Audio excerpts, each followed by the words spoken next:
నమస్తే నాగేశ్వర్ కార్యక్రమానికి స్వాగతం. నేను రవిశంకర్ వెళ్ళ ప్రొఫెసర్ గారు మనతో జాయిన్ అయ్యారు. నమస్తే నాగేశ్వర్ గారు. మెగాస్టార్ చిరంజీవి గారు తన మనసులోని ఒక మాటను బయటపెట్టారు సార్. ఎన్నికలకు ముందు జనసేన పార్టీలోకి చిరంజీవిని చాలామంది రావాలని ఆహ్వానించారు. ఆయన సున్నితంగా తిరస్కరించారు. ఆ తర్వాత జనసేన పార్టీకి మద్దతుగా మెగా ఫ్యామిలీ అంతా కూడా సపోర్ట్ చేసిన పరిస్థితి. నిన్న జరిగిన ఒక మూవీ ఈవెంట్లో చిరంజీవి చేసిన వ్యాఖ్యలు హాట్ టాపిక్గా మారాయి సార్. జనసేన పార్టీ ప్రజారాజ్యం పార్టీకి రూపాంతరం అని చిరంజీవి గారు చేసిన కామెంట్ ఒకసారి బయట 17 ఏళ్ళు అయిపోయిందేమో కదా. ఆ టైంలో నాతో పరిచయం, ప్రజారాజ్యంలో ఆయన ఉండి ఆయన ఒక రాజకీయగా జై జై జై జనసేన, ప్రజారాజ్యం మారిపోయింది.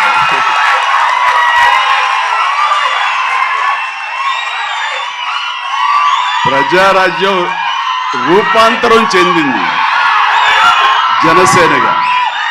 I'm very happy. సో టెక్నికల్గా ప్రజారాజ్యం పార్టీ వేరు, జనసేన పార్టీ వేరు. కానీ చిరంజీవి గారు చెప్తూ ఉన్నారు ప్రజారాజ్యం పార్టీ మారిపోయింది, ప్రజారాజ్యం పార్టీ జనసేన పార్టీగా రూపాంతరం చెందింది అని చెప్పి. ఆ ప్రజారాజ్యం పార్టీ రూపమే లేకుండా పోయినాక రూపాంతరం వేడికలు ఉంటుంది. సో ప్రజారాజ్యం క్లోజ్ అయినాక వెంటనే జనసేన స్టార్ట్ కాలే. మధ్యలో మీ గ్యాప్, రూపాంతరం అంటే వెంటనే స్టార్ట్ అవుతుంది.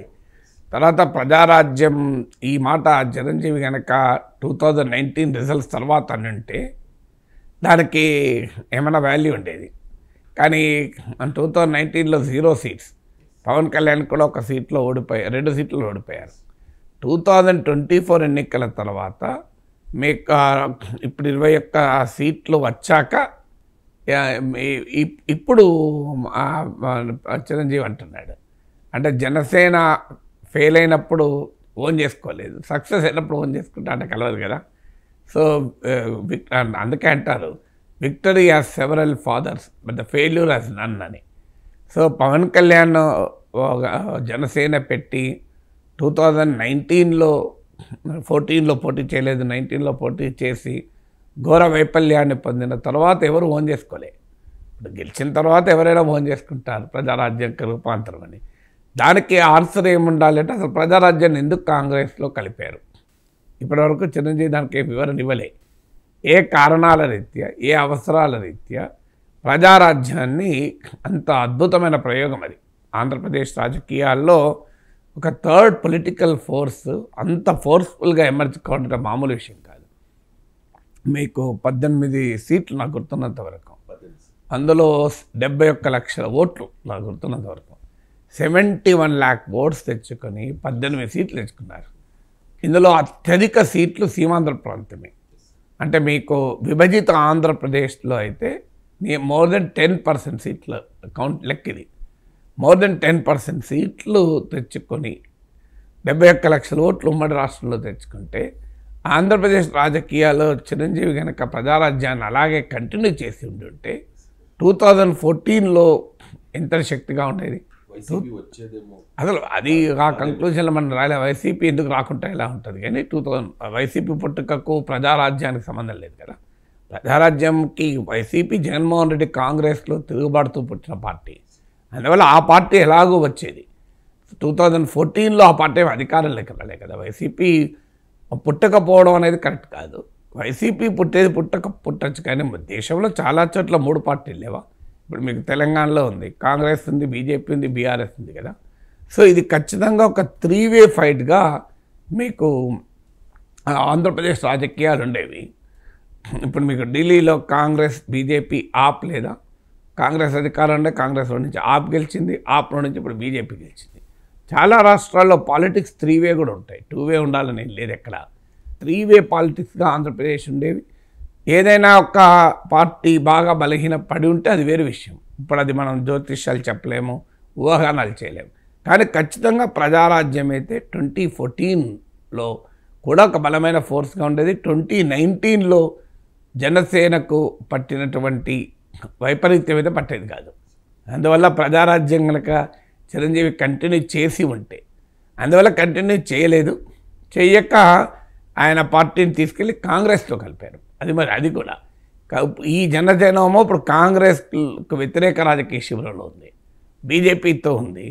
ప్రజారాజ్యంలో కాంగ్రెస్లో కలిపారు. కాంగ్రెస్లో కలిపిన పార్టీకి రూపాంతరం భారతీయ జనతా పార్టీతో ఉంది. బీజేపీ మామూలులో విలీనం చేయమని అమిత్ షా అడిగాడని కూడా పవన్ కళ్యాణ్ చెప్పారు. సో అందువల్ల ప్రజారాజ్యం రూపాంతరం అంటే మళ్ళీ జనసేన కూడా రూపాంతరం చెందుతుందా, కొన్ని రోజులు జనసేన కూడా తీసుకెళ్ళి బీజేపీలో కలుపుతారా అనే క్వశ్చన్ కూడా వస్తుంది. ప్రజారాజ్యాన్ని మీరు కాంగ్రెస్లో కలిపారు, ఇప్పుడు దాని రూపాంతరమైన జనసేనను తీసుకెళ్ళి బీజేపీలో కలుపుతారా అనే డౌట్ కూడా వస్తుంది. ఎందుకంటే ఆల్రెడీ పవన్ కళ్యాణ్ చెప్పాడు, అమిత్ షాని అడిగాడు బీజేపీలో విలీనం చేయమని. రోజు రోజుకు పవన్ కళ్యాణ్కు బీజేపీకి తేడా ఉండడం లేదు. మీరు మాటల రాజకీయ సైద్ధాంతిక భావజాలాన్ని చూపెట్టడంలో జనసేన బీజేపీకి ఒక రకంగా రూపాంతరంగా మారిపోతుంది.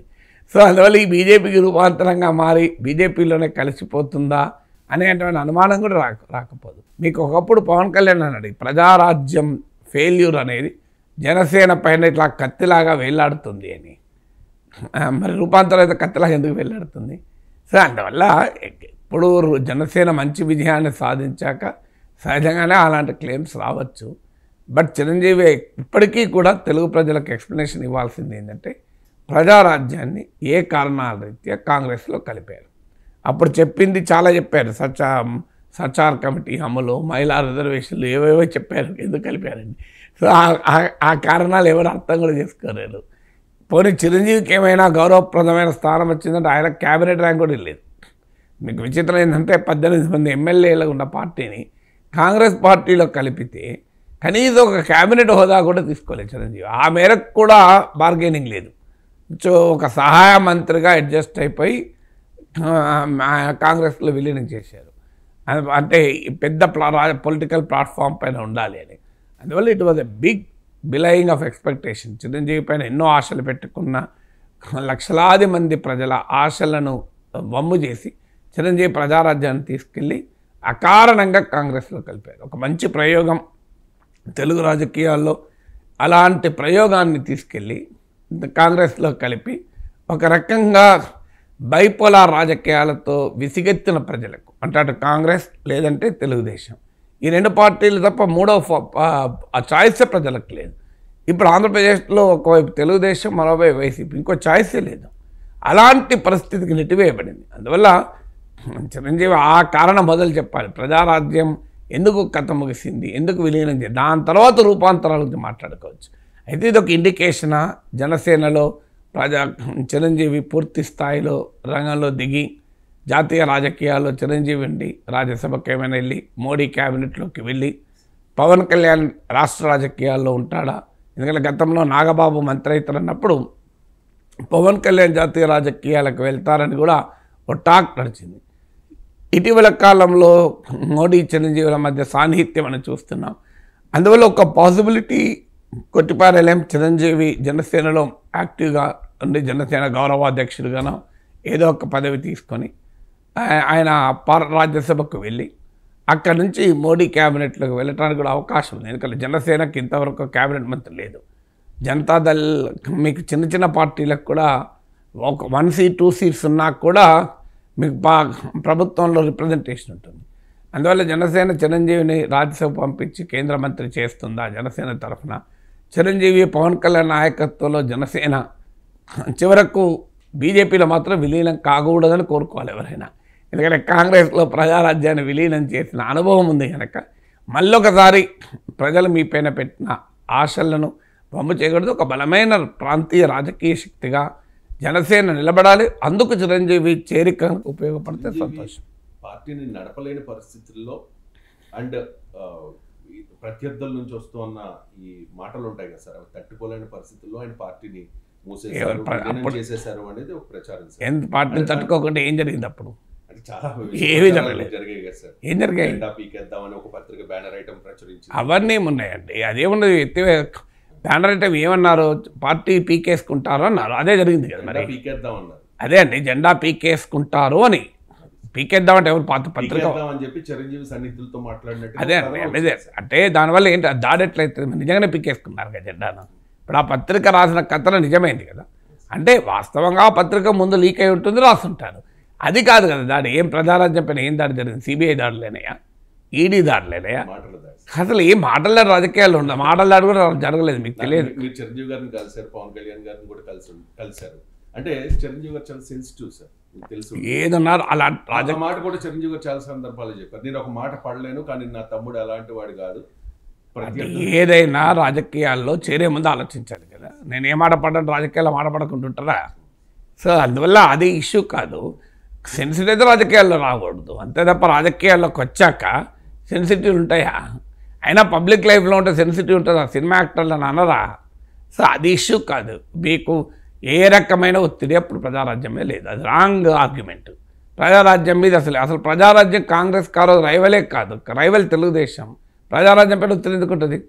నిజంగా ఏమైనా ఒత్తిడి ఉంటే తెలుగుదేశం పైన ఉండాలి. చంద్రబాబు నాయుడు వెళ్ళి తెలుగుదేశాన్ని కాంగ్రెస్లో కలిపారా?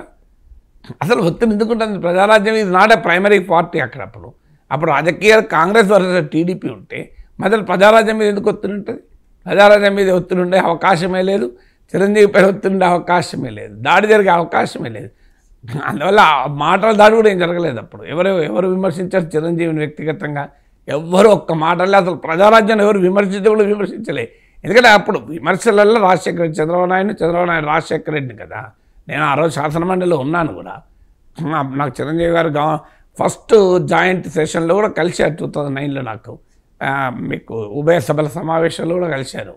సో ప్రత్యేకంగా నేను వెళ్ళే వరకు మా ఎమ్మెల్సీలు చెప్పారు, చిరంజీవి గారు అడుగుతున్నారు సార్ మీ కొరకు నాగేశ్వర రెడ్డి అని కూడా అని.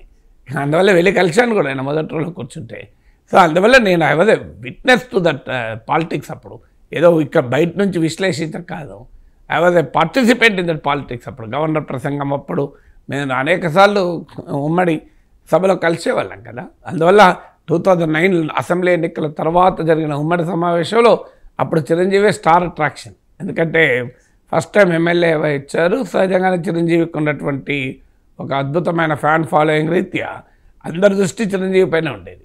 అందువల్ల అప్పటికి చిరంజీవి కేవలం ఆర్డినరీ ఎమ్మెల్యే కాదు కదా, ఇది మెగాస్టార్ కదా. సో అందువల్ల ఎవ్వరూ ఆయన మీద అటాక్ పెట్టలేదు. అటు టీడీపీ పెట్టలేదు, ఇటు కాంగ్రెస్ పెట్టలేదు. ఎందుకంటే ఈ రెండు పార్టీలకు ఆయన ప్రత్యర్థి కాదు. అందువల్ల సెన్సిటివ్ క్వశ్చన్ లేదు, మాటల దాడి లేదు, చేతల దాడి లేదు. But whatever may be the reason we don't know. ఆయనైతే ఇప్పటివరకు వివరణ ఇవ్వలేదు. ఎందుకు ఆయన ఒత్తిడి చేస్తే పార్టీని తీసుకెళ్ళి కలుపుతారా? అదే జరుగుతుంది. ఇప్పుడు జనసేన కూడా విలీనం అవుతుందని నమ్మాలిగా. ఎందుకంటే ఇప్పుడు బీజేపీ ఒత్తిడి మామూలుగా ఉండదు. ఆ రోజున్న ఒత్తిడి ఎక్కడ లెక్కనాది. ఈరోజు సిబిఐలు, ఈడీలు, ఇన్కమ్ ట్యాక్స్లు, ఒక ఎయిర్పోర్టు ఒక వ్యాపారవేత్త కొంటామంటే ఇంకో వ్యాపారవేత్త ఇవ్వకపోతేనే ఆ వ్యాపారవేత్త మీద సిబిఐ, ఈడీ దాడులు జరుగుతున్న రోజులు ఇవి. ఒక పార్టీ ఎమ్మెల్యేలు తమ పార్టీలో చేరకపోతే సిబిఐ, ఈడీ వెళ్తుంది. అలాంటి పరిస్థితుల్లో ఇవాళ రాజకీయాలు ఉంటే మరి ఇవాళ జనసేన మరి విలీనం అవుతుందా రేపు బీజేపీలో? అందువల్ల ఒత్తిడి భరించలేక విలీనం అయిపోతుంది నమ్మకాల. అవి సహజమండి. ఇప్పుడు మాటల దాడులు అంటే రేపు ఉండయా? రేపు కూడా ఉంటాయి, అవి అనివార్యం కదా.